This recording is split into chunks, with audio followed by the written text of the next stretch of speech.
Wednesday, Kathleen from Roots and Boots here, about to be joined by Hannah from My Appalachian Homestead. Just gotta invite her. Canning and gardening in honor of the Self-Sufficient Living Homestead Library collection that's available this week only. Hi, Hannah. How are you? Hey, Kathleen. I'm doing good. How are you? I am well.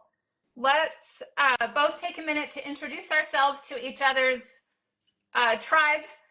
I'll let you go first. Tell us, where are you homesteading, and maybe really briefly, like your homestead journey, how long you've been doing it, what is included on your homestead. Yeah, absolutely. So my name is Hannah. I'm with My Appalachian Home. I'm actually homesteading in the western mountains of North Carolina, which is known as the Appalachian Mountains. And I have always been raised, it's just our culture in the mountains. We're a very self-sufficient community of people. We've always grown gardens. We've always canned our food. We've always raised chickens and had eggs and things like that too. So it was something I was taught growing up. But as I got older and I really got to studying the science of things, I really started learning about high acid foods and low acid foods and all your pressure canning and your water bath. And so I kind of mixed everything I learned growing up, plus all the new modern stuff as well.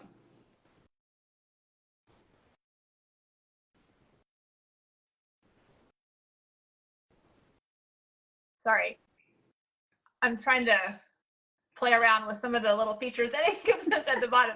I'll introduce myself. For those who don't know, I'm Kathleen from Roots and Boots, and I am homesteading in Northern Virginia on 20 acres with my husband and 3 sons. I've been veggie gardening for over 20 years, and we've been, ever since that time, we've been taking steps closer and closer to homesteading and getting, more deeply involved. We went from a tiny vegetable garden in the suburbs of the Dallas-Fort Worth area to a 3-acre property in Northern Virginia, our starter homestead, where we had an ever-growing garden, and then we added laying hens there, and then we did our first year of meat birds on that 3-acre property. And then that was when we realized that we wanted to go big or go home. And so we looked for more land, and that's when we moved to a 20-acre farm, which was 6 years ago.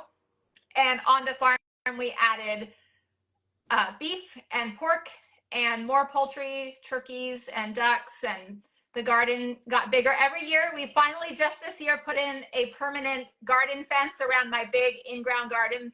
My husband said, "This is it. you can't make the garden any bigger." So yeah, and we also have dairy goats for milk. So we like to say that we grow 70% of our family's food. We grow almost 100% of our meat. We do beef, pork, turkey, chicken. Those are all the meats. And then we have the milk, and then we have the gardens for most of our veggies, and then we have orchards and other berry stuff going on for fruit. And anyway, so we grow a lot of food. We do still outsource some of it from the grocery store or the farmer's market or online sources, but we like to say that if those sources went away and we had to eat only what we grew ourselves, we could definitely survive and even thrive with everything that we grow. So that's my story. Yeah, that's great. And you guys have just kind of added and grown over the years, and that's how it is. You just keep adding every year. You learn new stuff every year. It's an experiment every year with gardening and canning and all that. Yeah, for sure. So let's talk about the Self-Sufficient Living Bundle or collection. It's like an instant library of homesteading or self-sufficient skills that you can instantly download. It's courses and trainings, 118, I believe, courses and trainings and ebooks total from, I think, over 100 contributors. All of us homesteading types have kind of banded together to offer resources from our areas of expertise at a really, really deep discount for 1 week only. So if you are interested in snagging this Self-Sufficient Living collection or bundle, then definitely do it now while you still can. It ends on March 24th, which I think is Sunday, right? Yeah. Yeah. So You can find more details at my link in bio and probably yours also, Yep. Hannah. Yep, it's in my link as well. And also you can now, during the live, I'm going to try to tune in to comments, but it's easy to miss comments during the live. And after the live ends, the comments actually disappear. So if the best way to get more details about, that will allow you to see everything that's included in the bundle and allow you to purchase when you're ready is to either check out our link in bio, like we just mentioned, or you can send us a direct message, either one of us, and we'll be happy to send you more details. And that will make sure that your request does not fall through the cracks. Let's talk about your canning.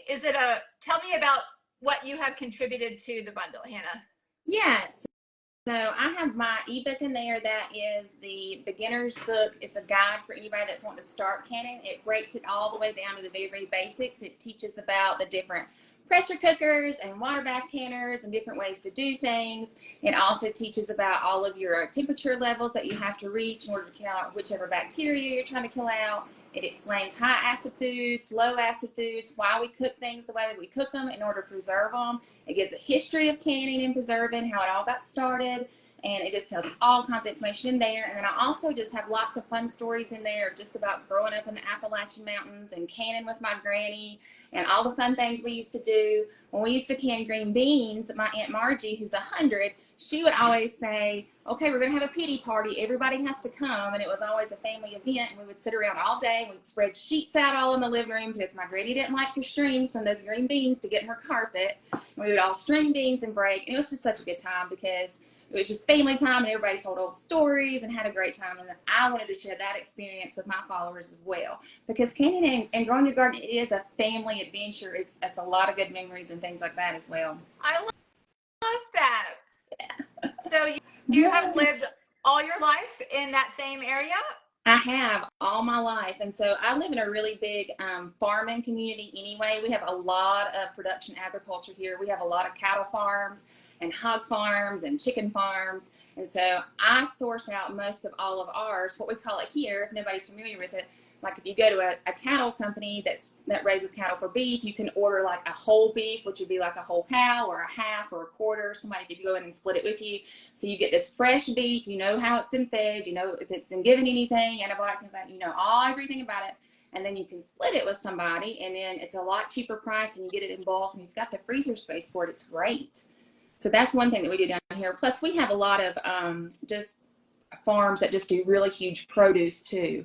So I always really recommend for people just to source out. And there's a link in my bio too where you can find fresh produce and everything in your area. Yeah, for sure. I think that's important to highlight. We're calling this collection the self-sufficiency collection, but it really isn't possible for any of us to be completely self-sufficient. And it could be kind of exhausting to try to undertake all of those things yourself. And a lot of us are first generation homesteaders, and so we are still learning these skills, and it's like drinking water from a fire hose if you try to do it all at once. So yeah, I love that. I'm glad that you mentioned that. It's really important to identify the things that you really want to do or that work well for you or your situation or your family, and then fill in the gaps with local, community connections as much as possible. So I love that you brought that up. Yeah. Your canning ebook, do you include recipes also? No, so this one does not have the canning recipes in it. This one is just a breakdown of all the very basic stuff, from your types of jars, from your lids to your rings, the different things, what works, what doesn't work, all of those good things. Okay, so it's like getting started, like what you need in order to get started. Yep. Awesome. And you've been canning all your life, it sounds like. Yeah. Yes. So growing up here, we always had to help canning in the kitchen. And so for my senior year in high school, my graduation present was a Presto canner. And that had meant that I had graduated Granny School of Canning and I didn't have to be watched anymore, that I could start canning by myself. That's awesome. I love that. I did not grow up learning how to can. I learned probably more than 10 years ago by now. And it was it was a little intimidating when I first got started, but it's really not difficult. It's just a matter of like having someone teach you or show you what to do. I mean, that's like true of most skills in life. It can seem kind of intimidating until you just jump in, but I do a lot of canning every year too. And then I learned water bath canning first because that's easier. And then later I started with green beans, was my first pressure canning project. So yeah. And it is such a valuable skill to have. I'm sorry, did you already mention this? Do you have your own garden? Yes. Okay. So I do grow a garden, and I'm like you. I'm changing it. I'm moving it. I'm putting it somewhere different. I got new fencing this year too, but mine's portable, so I may still have to grow mine after this year. But I love that you have a permanent fence because I'm like just being out in the sunshine and everything. That's hard on those fences sometimes. It really wears them down. It is, yeah. Ours was pretty ramshackle. Like it was a very temporary thing until we figured out what would be the permanent, dimensions of that garden. So yeah, I'm really excited to have a big girl fence this year around my garden. So speaking of gardening, I'll go ahead and describe my contributions to the bundle a little bit here. I actually have two products in the bundle. One is a Hügelkultur ebook, and one is a gardening course. It's actually a garden planning course, just like your canning ebook helps people get started with all the basics of canning. My garden course, Let's Grow Garden course, is all about using permaculture principles to plan for your most successful garden. So I walk you through all the steps, step by step, from knowing what your hardiness zone is to all the elements that go into your garden, like where you should put your garden. Do you want to do in-ground or raised beds, seeds versus seedlings, and all the steps.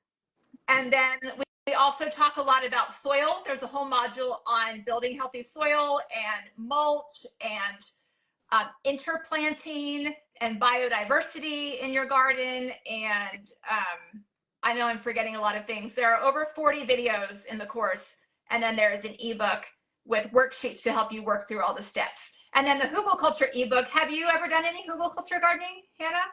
No, I haven't. And I read your book through, and I absolutely love that. We kind of do like the no-till garden, but we've never done dig out the trenches and just kind of build it up almost like a raised bed, but you're doing it in the ground. I love that. Yeah. Well, what kind of soil do you have where you are? So we have that beautiful bright red rocky clay soil. Oh no. Yeah. And when I was looking at your courses, which I absolutely love, those were great. You even had one of your classes on there was for like the red clay dirt. So yeah, how to improve heavy clay. Yeah, because that's what we have here in Northern Virginia, and I suspect a lot of people deal with clay soil also. But Hügelkultur is great for any kind of lousy soil. So if you have soil that's on the really sandy side, or it's rocky, or you have clay like we do, the benefit of Hügelkultur, one of the benefits, is that you don't have to mess with your lousy soil. You can just leave it the way it is, and you can build your garden right on top. And then over time, all of those great layers that you've added to create your Hügel bed are going to break down over time. And you can grow in a Hügel bed right away, but then over time it's going to break down and it's going to enrich that lousy soil below. And so I just love it. You can build a raised bed, Hügelkultur style. You can build a bed right on top of the ground like I just described, and you can also do trenched beds where you dig out a trench and then you create your bed like that. But anyway, all the details are in the Hügelkultur book, and basically you're layering. You start your base layer with old rotting wood, like old firewood, old logs. If you have trees on or near your property, it's a great way to like recycle, repurpose any fallen wood on your land. And that's the bottom layer. Don't use wood chips though. There are more details about that in the Hügelkultur ebook. But so logs, wood on the bottom, or branches work too. And then in the middle layer, you want to put like whatever you have access to. I'll talk about that second. And then on the top layer, you put a rich dirt or compost. That's what you plant directly into. And then I also like to do mulch on the top because I just mulch everything because it helps prevent weeds and also helps to hold the soil in. But that middle layer can be anything that you would use for a mulch, any kind of organic material. It can be leaves, it can be straw, it can maybe be hay, especially if you bury it low. I do worry sometimes about hay with there could be weed seeds in there. But if you really bury it in the bed, then it probably won't be a problem.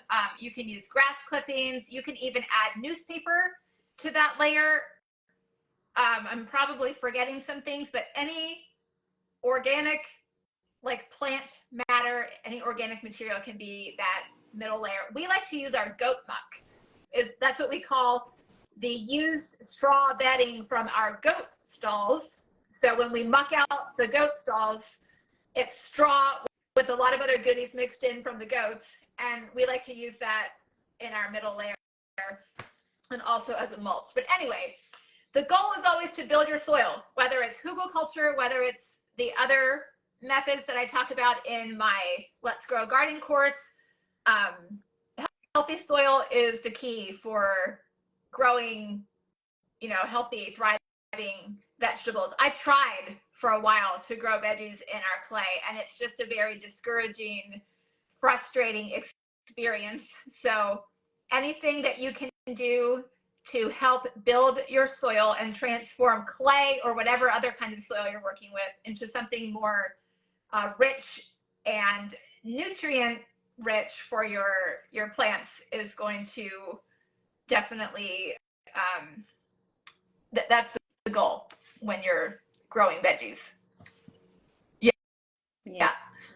Mm-hmm. So let me just remind us here in the middle of our live about the self-sufficiency collection or library bundle, whatever you want to call it, self-sufficient living. It is a collection of over 100 resources.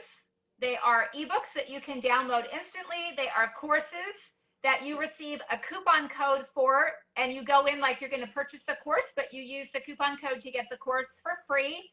You get lifetime access to all of these resources. You have 1 year to use your coupon code to get the ebooks and the courses for free, and then they become a permanent part of your own homesteading library. I don't know why I'm just now seeing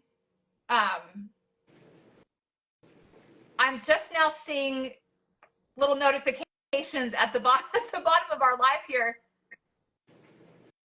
Sorry, I'm just taking a second to see if we have any. If anyone has any questions about any of the topics that we're covering, Hannah has been talking about canning, and we're talking about gardening and clay soil. If you have any questions, please drop one in a comment, and we will be watching and can answer those for you. Sorry, my camera is drifting there. I'm trying to keep an eye on those comments. But anyway, the self-sufficient living bundle is available for only 1 week. Like I said, it's instant downloads. You get lifetime access. It's like an instant homesteading library. And let's mention some of the topics. What are some of the other topics that you're most excited about, Hannah, that are included in the bundle? Oh gosh, there's so many great books in there too. And I did want to mention to everybody too, once you download those ebooks and they're on your computer, you can print those out. So if there's anything specific you want, the recipes or how to do stuff, you can print those out and put them in your cookbook. If you do that, that is available for you to do as well. So you can print as much as you want to because it's on your device once you have it. Yes. I absolutely loved the book and the class on how to make money with your homestead and how to grow it. I love taking that, and she was very, very nice, the lady that did that as well. And then I also like the back to the basics. It was just normal stuff that you can make every day, from like mayonnaise to sour cream. I had a ton of dinner rolls and biscuit recipes, just stuff we use every day. Those were some of the favorite ones that I have. And I really love yours. I'm going to definitely on your course next, I want to watch the pest control video for that one because we have terrible squash bugs down here. Do y'all have those up there? We do. And you know what? You should totally watch that video about pest control. I don't want to give anything away about my methods. I'll just tell you that my goal is to garden without using like powders or sprays or anything like that. And so I talk about that in the pest management video. I have finally cracked the code on squash bugs. Well, That's actually not in, it's not inside the course, but I can, if anybody else needs help with squash bugs, I do have resources about that to tell you what I did, what worked for me, and I'll be happy to send that to you. So remind me, Hannah, and I will point you in the right direction for my squash bug. Oh, you know what? Well, this could start a whole different conversation. Do you have squash vine borers? I don't think I do. I probably have to look that up to see what they actually look like. Okay, because I will say that in my experience, most people who think they have squash bug problems actually have squash vine borer problems, but you can't see the borers. They're a lot harder to find, and people see the squash bugs, and so they think that the squash bugs are what are killing their plants. Squash bugs can do a lot of damage, but that just from what I have seen and in my experience, I think it's usually a squash vine borer problem. But I have advice for either one. I do have squash bugs, but if I ever lose a squash plant, it's because of squash vine borers. And and those are harder to deal with, harder to find, but I have cracked the code, and I will be happy to send you some details about what I did, because that is so demoralizing. It's so demoralizing. You have these healthy squash plants and everything's doing great, and then you go out one day and they're wilting, and so you think, oh, maybe they need water, or you see the squash bugs and you think, oh, the squash bugs are eating it, and then you go out like another day or two later and they're just toast, the plants, and it is so discouraging, you know, to lose your plants like that. Yes, it is. Yeah. So anyway, it lit kind of a fire in my belly to figure out how I could grow squash and not lose my plants. But anyway, I will share some of the things that I'm excited about in the self-sufficient living bundle. One course that I'm excited about is a soap making course. Have you ever made soap, Hannah? I have not. Okay. I am not an expert at all. I've only made it a few times and it's been a while, but we have our own dairy goats. So I obviously have access to goat milk, and I was so excited to see that the soap making course contains a recipe and a video tutorial for making soap with goat milk. Have you ever used goat milk soap? I have. It's nice. I love it. It's so good for your skin. It's so mild and creamy, and if you have sensitive skin or any kind of like rash situations going on in your family, goat milk soap is really soothing. And so I made it one time a couple of years ago, but it's something that I'm not, you know how like with every homesteading skill that you add to your tool belt, like you have to, or with anything, any kind of skill, you know, you have to practice it. Yeah. And it feels kind of, you know, you have to read the instructions really carefully the first couple of times, but then the more you do it, then eventually you don't need the recipe anymore and you just know how to do it. Well, I'm not at that point yet with my goat milk soap, but I would like to be. So I'm excited about that course. And I'm also excited about, there are actually, I think, 2 courses in the bundle about farm stands, like having a farm stand. And I can't wait to check out those courses because we have a farm stand at the end of our driveway, but I need some tips. I know and those are so neat too. We had actually talked about maybe even putting one here. The home that I live in is really, really old. It was built in 1912, and they used to have a little store at the end of my driveway where it's really flat. There used to be a little store there, people have told me, and so I've really thought about doing that too, because if you grow such a large garden, if you're anything like me, we get tired of canning after a while. Like we've canned and canned all we possibly want to can, and we still have all this produce that we can give to people or buy or sell, you know.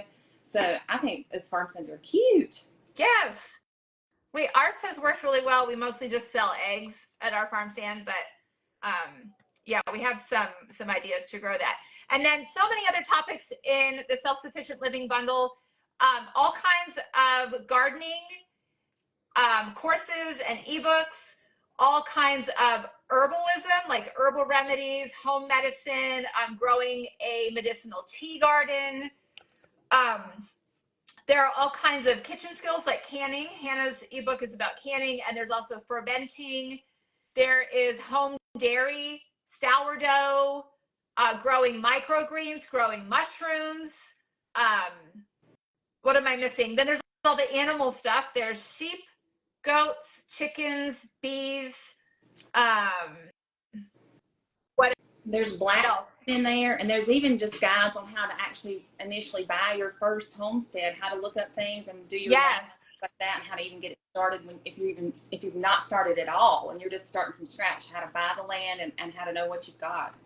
yes, I saw that one too. And there is also stuff about, I'm just going to keep rattling this off. There's stuff about tiny homes and foraging. Yeah. And also foraging for like making your own household products, making your own beauty products, like all kinds of skincare and even makeup from like real and natural ingredients, like actual foods. So that is cool. And anyway, there's so much in this bundle that we can't even remember all the topics. But like I said, it's like an instant homesteading library. Any skill that you could want to acquire. Oh, blacksmithing. Mm-hmm. I thought that was really cool. I have all boys, and I think they would really enjoy getting into blacksmithing. But anyway, any homesteading skill that you could want to add to your own tool belt is included in this bundle. And the savings, the discount is so deep, it's 99% off. If you were to purchase each resource individually in this bundle, it would be about $6,000. But just for this 1 week, we've all banded together to offer it for $50, which is basically a 99% savings. So anyway, every year, this is my 3rd year to participate, and every year we have people after the bundle ends disappointed because they missed it. So if you're thinking about it, do it now while it's still available. It is an amazing value. Just, for instance, that soap making course that I mentioned, that normally costs the same price as what the entire bundle costs. So even if you only use a few of the resources, it is a very cost-effective way to tackle some of these skills and master them, things that you've been wanting to learn how to do. So we are almost coming up on 30 minutes here. Hannah, is there anything else that you wanted to add about your own story or about canning or about the bundle in general? Just, you guys, just make sure that if you want this bundle that you definitely get it, because there's only about 3.5 days left that it's going to be offered. So it's only available for a very short amount of time. So you've got to get on it. Yes, do that. And just as a reminder, you can find the details by tapping either one of our profiles. You can find it at our link in bio, or like I said, you can send either of us a direct message and just include the word bundle, and we will get you those details so that you can see everything that's included and so that you don't miss out. So Hannah, thank you so much for joining me today. Yeah, it was great to talk with you. Thank you for having me. Oh, then we have one question. I'll answer it before we sign off. Prune Master is asking, are either of you concerned about cross-contamination from your pruning tool? Honestly, that's not something that I worry about too much. It sounds like maybe this person is a pruning expert, but we are at our time. So we are signing off. Thanks for joining us. Happy homesteading, happy self-sufficiency, skill building. And again, send us a direct message if you need more details about the Self-Sufficient Living Bundle, or you can find the link at either one of our links in bio and in our profiles. Happy Wednesday afternoon, everybody. Thanks for joining us. Bye. Bye.